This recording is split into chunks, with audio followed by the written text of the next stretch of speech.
ان جگہوں پر جانے سے اور ان برائیوں سے دامن کو آلودہ کرنے سے بچانے کی کوشش کی گئی جن گناہوں میں گرفتار ہو کر سوائے تباہی اور بربادی کے اور کچھ مسلمان کے ہاتھ نہیں لگ سکتا۔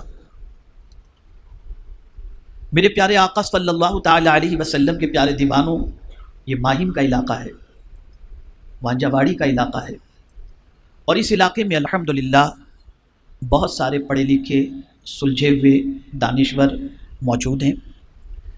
ان کی نگاہوں سے دنیا کے حالات پوشیدہ نہیں، اور دنیا میں اس وقت جو مسلمانوں کی سچویشن ہے وہ مسلمانوں کی سچویشن بھی ان کی نگاہوں سے اوجھل نہیں۔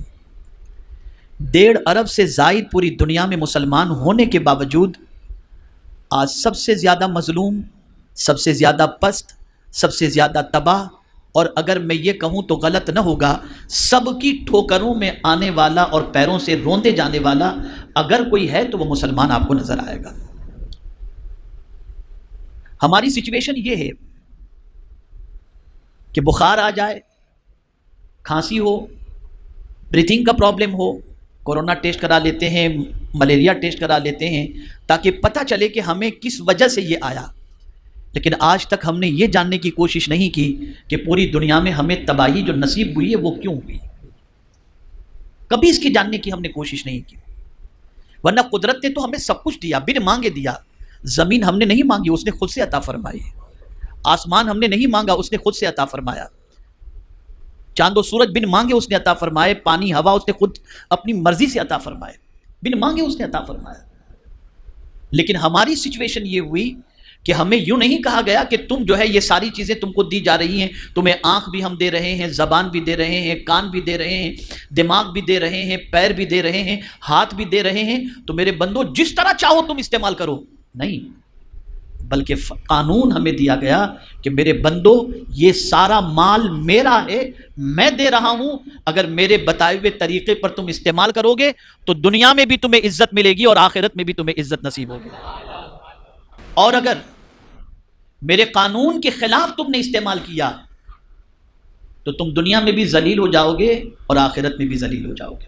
اب آئیے میں آپ کو بتاؤں وہ کون سا گناہ ہے جو اس وقت مسلمانوں میں نہیں پایا جاتا۔ کون سا گناہ ہے؟ تو آپ اگر سروے کریں گے تو آپ کو پتا چلے گا کہ ہر گناہ کے اندر اس وقت مسلمان گرفتار آپ کو نظر آئے گا، الا ماشاء اللہ۔ آپ مجھے بتائیے، ہم پوری دنیا میں یہ ڈھنڈورا پیٹ رہے ہیں، ماتم کر رہے ہیں کہ ہم مسلمان ہیں، سچے مذہب کے ماننے والے ہیں، پھر ہمارے اوپر اتنی مصیبتیں کیوں؟ تو میں آپ کو ایک بات عرض کروں، ہم نے خدا کو مانا ہے، ہم نے رسول کو مانا ہے، ہم نے قرآن کو اللہ کی آخری کتاب مانی ہے، تو جب ہم نے یہ سب مانا تو ہماری ذمہ داری ہے کہ ہم خدا کی بھی مانیں، رسول کی بھی مانیں اور قرآن کی بھی مانیں۔ آپ کو ایگزامپل کے ذریعے سمجھاؤں، 2 بچے کھیل رہے ہیں، ایک بچہ آپ کا ہے، ایک بچہ کسی اور کا ہے۔ آپ نے اپنے بچے کو آواز دی اور آپ کا بچہ آپ کی بات کو نہیں سنا، آپ کے بلانے پر نہیں آیا، اور آپ نے دوسرے بچے کو بھی آواز دی، وہ بھی نہیں آیا، دونوں آپ کی بات سنی انسنی کر دیں گے اور آپ کی پکار پر لبیک نہیں کہیں گے، تو آپ کس کو ماریں گے؟ دوسرے بچے کو ماریں گے یا اپنے بچے کو ماریں گے؟ جواب دیجئے۔ اپنے بچے، اس لیے کہ وہ تو ہے ہی دوسرا، یہ تو اپنا ہے، اپنا ہو کر نہیں مانتا۔ تو جنہوں نے خدا کو معبود مانا ہی نہیں، اگر وہ نہیں مانتے تو ان کے لیے تو جہنم ہے ہی، لیکن تم تو خدا کو مان کر خدا کی نہیں مانتے، تو تمہیں سزا ملنی ہی چاہیے۔ وہ بلا رہا ہے، تم اس کی آواز پر لبیک نہیں کہتے، وہ گناہوں سے روک رہا ہے، تم گناہوں سے نہیں رکتے۔ تو میرے پیارے آقا صلی اللہ تعالی علیہ وسلم کے پیارے دیوانوں، آج ہماری قوم کی تباہی اور بربادی کی سب سے بڑی وجہ یہ ہے کہ ہم نے اللہ اور اس کے رسول جل جلالہ و صلی اللہ علیہ وسلم کے فرامین کو پس پشت ڈال دیا، اس لیے ہم تباہ ہو گئے۔ تعلیم میں ہم پیچھے، ریسرچ میں ہم پیچھے، بزنس میں ہم پیچھے، سیاست میں ہم پیچھے۔ کوئی ایک تو فیلڈ ایسی ہو جس میں ہم آگے ہوں، کوئی ایک فیلڈ بتا دیجیے۔ وجہ کیا ہے؟ گناہ ہمیں آگے بڑھنے نہیں دیتا۔ گناہ ایسی زنجیر ہے کہ یہ اگر کسی کے پیر میں بندھ جائے تو رفتار اس کی ختم ہو جاتی ہے، سست ہو جاتی ہے۔ میرے پیارے آقا صلی اللہ تعالی علیہ وسلم کے پیارے دیوانوں، آپ نفل پڑھتے رہیں، تہجد پڑھتے رہیں، اور تہجد پڑھنے کے بعد اگر آپ نے گناہ بھی کیے، اللہ کی نافرمانی بھی کی، اللہ کے رسول صلی اللہ علیہ وسلم کی نافرمانی بھی کی، تو آپ مجھے بتائیے کہ اس تہجد کے پڑھنے کا آپ نے کیا فائدہ اٹھایا، تلاوت کا آپ نے کیا فائدہ اٹھایا؟ میرے پیارے آقا صلی اللہ تعالی علیہ وسلم کے پیارے دیوانوں، اس سے یہ نہ سمجھیں آپ کہ میں تہجد سے روک رہا ہوں، میں نفل سے روک رہا ہوں، میں تلاوت سے روک رہا ہوں، کرتے رہیے اسے ضرور، لیکن ام المؤمنین حضرت عائشہ صدیقہ رضی اللہ تعالی عنہا سے یہ جو روایت حدیث، اسے سماعت فرمائیں۔ ام المؤمنین حضرت عائشہ صدیقہ رضی اللہ تعالی عنہ سے مروی ہے، کہتی ہے کہ آقا کریم صلی اللہ علیہ وسلم نے ارشاد فرمایا کہ پہاڑ جتنی نیکیاں لانے سے بہتر ہے کہ تم گناہوں سے بچو، گناہوں سے بچو۔ اس لیے کہ یاد رکھنا، نیکی کرنا آسان ہے لیکن گناہ سے بچنا بہت ڈیفیکلٹ ہے۔ میں اگر آپ سے اس وقت کہہ دوں کہ اس وقت بیٹھ کر کے آپ 1000 مرتبہ درود شریف پڑھیں، آپ فوراً پڑھنا شروع کر دیں گے اور کاؤنٹنگ بھی کر لیں گے اور آپ ٹارگٹ پر پہنچ بھی جائیں گے۔ لیکن اگر میں آپ سے یہ کہوں کہ باہر نکل کر اپنی نگاہوں کو جھکائے رکھنا، کسی لڑکی کی طرف نگاہ مت اٹھانا، یہ ڈیفیکلٹ ہو جائے گا۔ اور یہی ہماری پہچان تھی، نگاہوں کی حفاظت۔ آپ کو بتاؤں، بیت المقدس کی جب چابی سپہ سالار اسلام کے حوالے کرنی تھی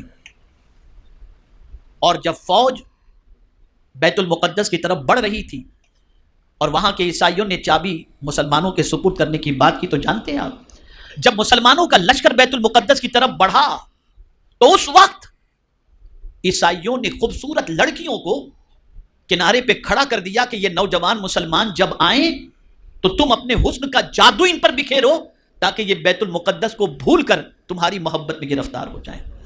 لیکن کمانڈر نے فوراً کہہ دیا تھا، سنو، شہر میں داخل ہونے سے پہلے اللہ کا فرمان سن لو کہ مولا نے فرمایا ہے قل للمؤمنین یغضوا من ابصارہم، کہ میرے محبوب مومنوں سے کہہ دو کہ اپنی نگاہیں نیچی رکھیں۔ خبردار کسی فوجی کی نگاہ کسی لڑکی پر اٹھنی نہیں چاہیے۔ سارے فوجی نگاہیں جھکا کر کے بیت المقدس کی طرف بڑھے۔ جب سب گزر گئے اور آخری مجاہد باقی تھا تو ایک لڑکی نے کہا، پتہ نہیں یہ کیسے لوگ ہیں، ان کی نگاہوں میں کون سمایا ہوا ہے کہ ہماری طرف نگاہ اٹھا کر بھی نہیں دیکھتے۔ تو نوجوان مجاہد رکا اور نگاہیں نیچی کر کے اس نے کہا، جس کی نگاہوں میں مصطفیٰ کا جلوہ ہو وہ کسی لڑکی پر اپنے ایمان کو بیچا نہیں کرتا۔ تب بیت المقدس ہمارے پاس تھا۔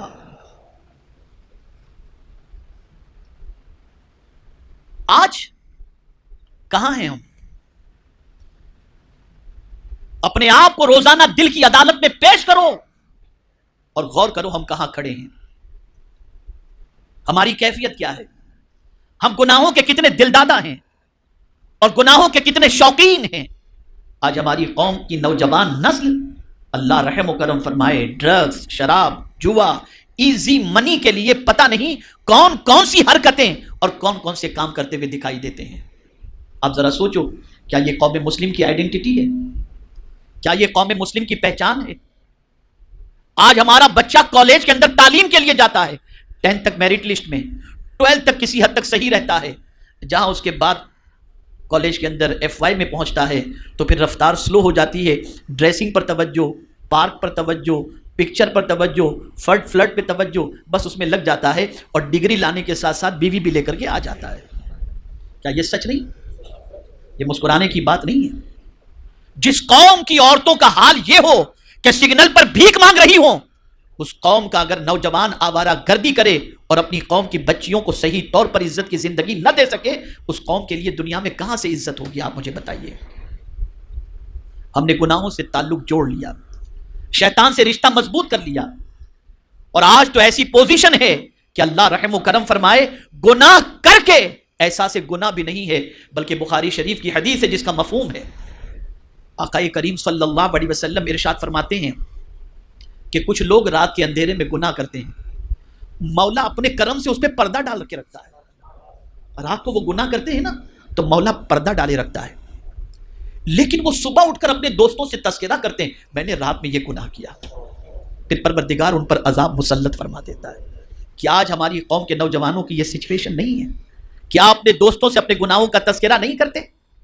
اے رسول اعظم صلی اللہ تعالی علیہ وسلم کے دیوانوں، ہمیں اگر آج تباہی اور بربادی کے دانے پر کسی چیز نے پہنچایا ہے تو وہ گناہ نے پہنچایا ہے۔ اور سن لو، اگر آپ یہ چاہتے ہو کہ اللہ مصیبتوں کے بادل دور فرما دے اور پریشانیوں کے دلدل سے نکال دے، اگر آپ اوراد و وظائف نہیں کرتے، کوئی بات نہیں، گناہ سے زیادہ بچو، اللہ مصیبتوں کو دور فرما دے گا، پھر کوئی بھی عزت عطا فرما دے گا، پھر کوئی وقار عطا فرما دے گا۔ یہ جملہ ہمیشہ کے لیے ذہن میں محفوظ کر لو۔ میں یہاں پر ینگسٹرز کی ایک بڑی تعداد دیکھ رہا ہوں اور اسٹوڈنٹس کی بھی تعداد دیکھ رہا ہوں، تو میں آپ کو بتاؤں، میرا یہ جملہ اگر کہیں نوٹ کر سکتے ہو تو نوٹ کر لینا، گناہ میں لذت ہے، عزت نہیں۔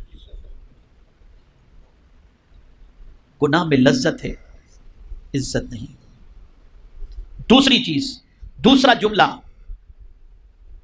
اور وہ یہ ہے کہ گناہ کرنے سے انسان بزدل ہو جاتا ہے اور نیکی کرنے سے انسان طاقتور بن جاتا ہے۔ ہماری بزدلی کی وجہ ہمارے گناہ ہیں۔ اولیاء کرام علیہم الرضوان خود غریب نواز ہندوستان کی سرزمین پر تشریف لائے، کوئی فوج نہیں، لیکن اتنی طاقت، اتنی دھمک کہ کوئی اٹھانے کی جسارت نہیں کر سکتا۔ کیا چیز تھی یہ طاقت؟ کہاں سے آئی؟ کیا اسلحے لے کر آئے تھے؟ ٹمبم لے کر آئے تھے؟ فوج لے کر آئے تھے؟ نہیں، وہ نیکی کی طاقت تھی اور اپنے رب پر کامل بھروسہ تھا کہ میرے کریم نے فرمایا ان تنصروا اللہ ینصرکم، اگر تم اللہ کے دین کی مدد کرو گے اللہ تمہاری مدد کرے گا، ان ینصرکم اللہ فلا غالب لکم، اور اگر اللہ تمہاری مدد فرمائے تو پھر تم پر کوئی غالب نہیں آ سکتا۔ تو ہمیں گناہ نے بزدل کر دیا، گناہ کی وجہ سے ہمارا کانفیڈنس فنش ہو گیا۔ اس لیے جب کبھی کوئی تکلیف آتی ہے ہم فوراً کہتے ہیں فلاں گناہ کی وجہ سے یہ پریشانی آئی ہے، اللہ ہمارے گناہوں کو معاف فرمائے، اس طریقے سے ہم دعائیں کرتے ہیں، فوراً ہمارا ضمیر ہمیں آواز دیتا ہے۔ میرے پیارے آقا صلی اللہ تعالی علیہ وسلم کے پیارے کی دیوانوں، کہاں گناہ کرو گے؟ کس جگہ جا کر گناہ کرو گے؟ چھپ کر، ماں سے، باپ سے، سوسائٹی سے، سرمایہ داروں سے، رشتہ داروں سے، معزز لوگوں سے؟ کس سے چھپ کر؟ ان لوگوں سے چھپ کر۔ لیکن میرے کریم سے تو نہیں چھپ سکتے نا، اس سے تو دل کے حالات بھی وہ جانتا ہے، اس سے تو دل کے حالات بھی چھپے ہوئے نہیں۔ مجھے حیرت ہوتی ہے، انسان سے تو انسان شرماتا ہے، خدا سے انسان نہیں شرماتا۔ اس کی شرم ختم ہو گئی، اس کا ڈر ختم ہو گیا۔ ایک صحابی میرے آقا صلی اللہ علیہ وسلم کی بارگاہ میں حاضر آئے اور عرض کرنے لگے، یا رسول اللہ صلی اللہ تعالی علیہ وسلم، مجھ سے بے پناہ گناہ ہو گئے، کیا میرا مولا میرے گناہوں کو معاف فرما دے گا؟ آقا کریم صلی اللہ علیہ وسلم نے فرمایا، ہاں ضرور، تم سچی توبہ کر لو، اللہ گناہوں کو معاف فرما دے گا۔ اب ان کا سوال سنیے، آگے وہ سوال کرتے ہیں، یا رسول اللہ صلی اللہ تعالی علیہ وسلم، کیا مجھے گناہ کرتے میرے رب نے دیکھ لیا؟ سرکار نے فرمایا، ہاں، اتنا سننا تھا کہ لرز گئے، میں اپنے رب کو کیا منہ دکھاؤں گا، اور ایسی کپکپی طاری ہوئی کہ جسم سے روح فوراً نکل گئی۔ اب یہاں ایک واقعہ عرض کرتا ہوں، چونکہ حالات کے اعتبار سے اور قانون کے اعتبار سے میں زیادہ وقت نہیں لے سکتا، اور مختصر میں آپ کو گفتگو کو سمجھنے کی کوشش کرتا ہوں۔ سنیے، ایک بزرگ نے اپنے بیٹے سے فرمایا کہ بیٹے، دن بھر میں جتنے بھی کام تو کر ڈائری میں نوٹ کر لے، چاہے اچھا کر چاہے برا کر، اور رات کو دن بھر کے سارے کام مجھے پڑھ کر کے سنا دینا۔ بچے نے کہا ٹھیک ہے۔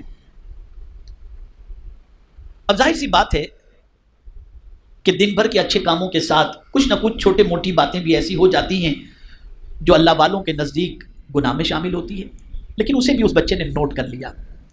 لیکن جب جیسے جیسے مغرب کا وقت آتا گیا، گھبراہٹ شروع ہو گئی کہ میں اپنے باپ کے سامنے اپنے گناہ پڑھ کر کے کیسے سناؤں گا۔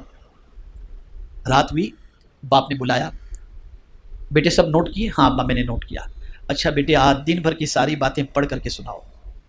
آنکھوں سے آنسو نکلنے شروع ہو گئے۔ ابا میں اس کی ہمت نہیں رکھتا، میرے سے کچھ نیکیاں بھی ہوئی ہیں اور کچھ غلطیاں بھی ہوئی ہیں، ابا میں اپنی غلطیوں کو آپ کے سامنے پڑھ کر سنانے کی طاقت نہیں رکھ سکتا، اور ہاتھ جوڑ کے ابا عرض کرتا ہوں آئندہ مجھ پر یہ رسپانسبلٹی نہ ڈالیں کہ میں دن بھر کی ساری باتیں لکھ لوں۔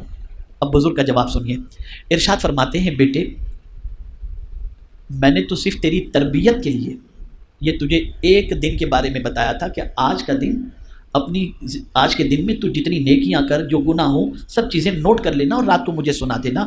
بیٹا تو سوچ کہ ایک دن میں چند گناہ جو تجھ سے ہوئے تو تیرے باپ کے سامنے نہیں سنا سکتا، زندگی کے سارے گناہ خدا کے سامنے تو کیسے سنا سکے گا؟ اس لیے کہ قیامت میں پروردگار فرمائے گا اقرا کتابک، اپنا اعمال نامہ پڑھ، تو اپنے رب کے سامنے کیسے سنا پائے گا؟ میں پوچھنا چاہتا ہوں کیا کبھی یہ تصور بھی ہمارے ذہن میں آیا؟ اور اگر کوئی یہ سمجھتا ہو یہ مجھے کام آئے گا وہ مجھے کام آئے گا، کیا کورونا نے آپ کو نہیں بتایا کہ کون کس کے کام آئے گا؟ بھائی اگر کورونا ڈیٹیکٹ ہو گیا تو بھائی پوچھنے جانے کے لیے تیار نہیں کہ کہیں کورونا چپک نہ جائے، میتوں کو دفنانے کے لیے جانے کو تیار نہیں، چہرہ دیکھنے کے لیے تیار نہیں۔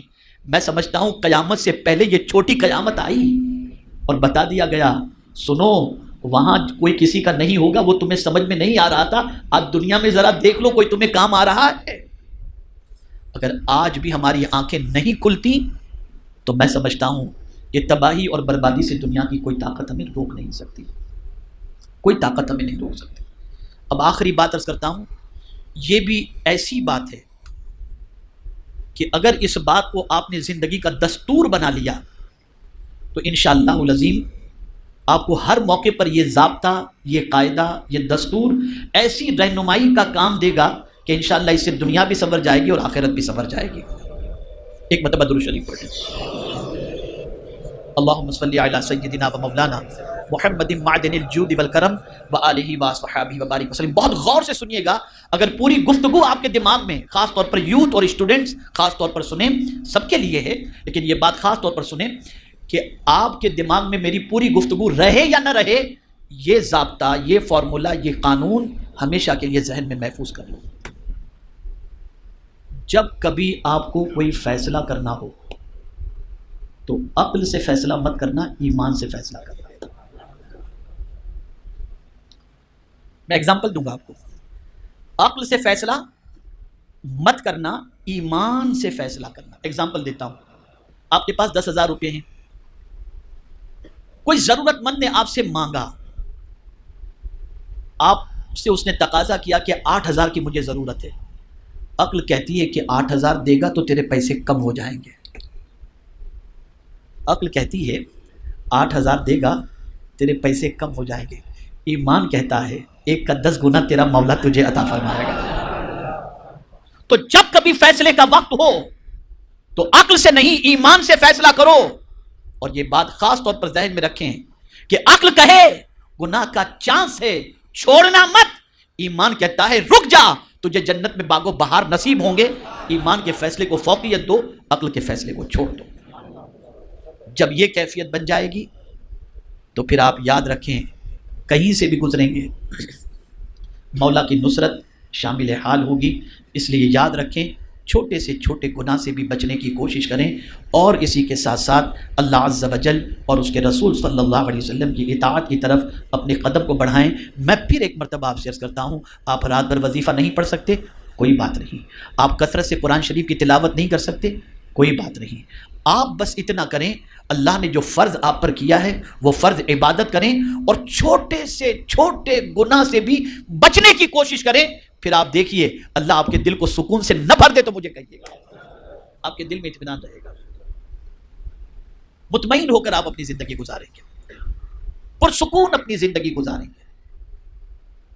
میرے پیارے آقا صلی اللہ علیہ وسلم کے پیارے دیوانوں، یہ ٹاپک تفصیل طلب ہے، میں نے تو تمہید ہی کے اندر گفتگو مکمل کر لی، چونکہ آپ بھی جانتے ہیں میں بھی جانتا ہوں کہ وقت ہمیں اجازت نہیں دیتا کہ ہم زیادہ دیر تک گفتگو کر سکیں، اور خاص طور پر یہ ذہن میں رکھیں کہ آج ایک سبق سیکھ کر کے جائیں کہ چھوٹے سے چھوٹے گناہ سے بھی بچنے کی کوشش کریں گے انشاءاللہ۔ بس سوچیے کہ بڑے بڑے گناہ، چھوٹے سے چھوٹے گناہ سے بھی، اس لیے کہ چھوٹے گناہ کے حوالے سے میں بتاؤں، صوفیاء کرام فرماتے ہیں چھوٹے گناہ ہی بڑے گناہ کی طرف لے جاتے ہیں۔ اس کی مثال انہوں نے دی ہے، انہوں نے کہا آدمی پہلے کسی لڑکی کو بوسہ لیتا ہے پھر اس کے بعد زنا کی طرف بڑھتا ہے، یہ بتایا گیا، پہلے یہاں تک ہوتا ہے پھر آگے بڑھ جاتا ہے، تو چھوٹے سے بھی بچو۔ اس کی مثال صوفیاء کرام دوسرے انداز میں یوں دیتے ہیں کہ بارش اگر برس رہی ہے اور راستے میں چیکڑ ہے، آپ اپنا دامن بچا کر چلتے ہیں کہ کہیں کوئی دامن پر چھینٹا نہ اڑ جائے، لیکن جب آپ چلتے ہیں اور 10-15 چھینٹے جب لگ جاتے ہیں تو دامن کو چھوڑ دیتے ہیں، اب اتنا تو ہو گیا نا، اور ہو جانے دیجیے، کیا فرق پڑتا ہے۔ تو ایسے ہی جب چھوٹے گناہ کریں گے تو یہی چھوٹے گناہ بڑے گناہ کی دہلیز پر لے جائیں گے.